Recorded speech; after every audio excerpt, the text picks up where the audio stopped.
जी नमस्कार, कैसे हैं आप लोग। उम्मीद करते हैं कि अच्छे होंगे। आज का जो खबर बहुत खास खबर है, क्योंकि आज एक नहीं दो खबर है। एक अंकुश राजा का, दूसरा गुंजन सिंह का। जी, जो अंकुश राजा का सॉन्ग है सुपर हिट होली सॉन्ग है। जी हाँ, जो वीडियो आज आ गया सुबह 7 बजे, अंकुश राजा ऑफिशियल चैनल से आ गया वीडियो। इस गाने का नाम एक बार जीजे से रंग डालवाइले बानी। जी हाँ, अंकुश राजा का सॉन्ग था ना, एक बार कुंवारे में गंगा नहले बानी। इस साल का सुपर हिट अंकुश राजा का सॉन्ग, तो उसी ट्यून पे गाने को बनाया गया है। इस गाने को गाया अंकुश राजा ने, साथ में फीमेल सिंगर शिल्पी राज ने, मैजिक दिया है रोशन सिंह ने।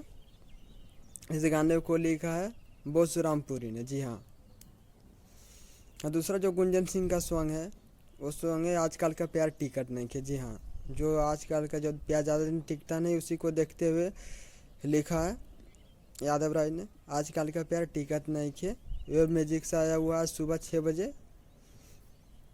इस गाने को गाया गुंजन सिंह ने, लिखा है आप लोग का फेवरेट राइटर यादव राज ने, और मैजिक दिया है रोशन सिंह ने। जी हाँ, ये वीडियो सॉन्ग आया हुआ है, वे म्यूजिक से आ गया है। तो अगर आप लोग नहीं देखे हैं, ये लोकगीत है, कोई होली सॉन्ग नहीं है, गुंजन सिंह का लोकगीत है।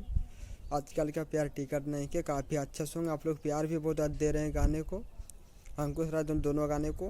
तो दोनों गानों को ऐसे ही प्यार लो आशीर्वाद देते रहिए। और अगर मेरे चैनल पर नए हैं तो मेरे भोजपुरी डिजिटल मीडिया को सब्सक्राइब कर ले, और सब्सक्राइब कर लिए तो अपने दोस्तों के साथ शेयर करें। मिलता हूँ आपको नेक्स्ट अपडेट के साथ।